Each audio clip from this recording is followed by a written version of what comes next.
Is this a bad full moon? I was asked this question this morning, and I'm here to assure you nothing in astrology is bad or negative per se. It is lessons and experiences that you may not want to deal with, but it's all there with purpose. Lessons, experiences, purpose.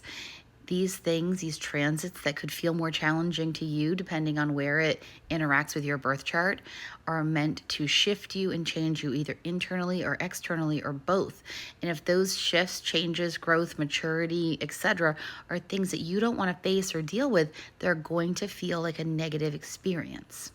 So the question to ask yourself is, if this is uncomfortable, what is it about it that I don't want to deal with? What is it that I don't like, I don't want to face, I don't want to see, I don't want to know, I don't want to do? Where is it here that I need to take some personal accountability and responsibility and some personal engagement and intention to make it better, to learn, grow, or change? A simpler way to say this might be, instead of saying, why is this happening to me? We'd say, why is this happening for me?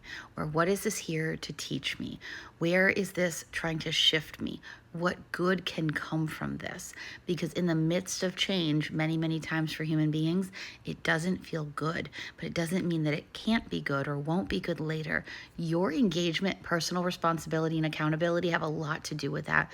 So when we have big transits like this full moon affecting the entire collective, depending on where it hits your birth chart, but it's pretty catalytic depending on where it's like landing in your personal chart.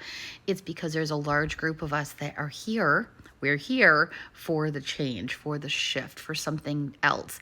And then also, the more pressure you feel from that, the reason why like ERs get full sometimes with full moons is because you're resisting the change and the shift.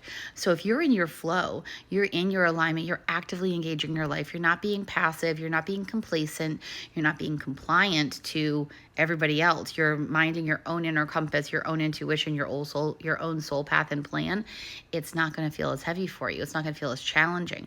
But if you're pushing back about it, it's going to feel more uncomfortable. If you are trying to hold the door closed that the universe, creator, God, your higher self is trying to open for you, and you're like, no, no, no, don't open the door, because you're simply intimidated by what's on the other side, or the fact that you have to leave this room that you're already in, that you've become a little complacent in.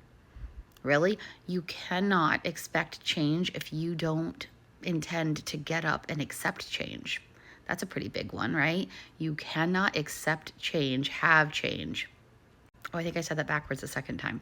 You cannot have and expect change if you are not willing to accept change. Anyways, that's my sign that I've gone on too long. This is at 3 minutes. And next up for you, if you'd like some help with this, is the link in my bio to schedule some personal time.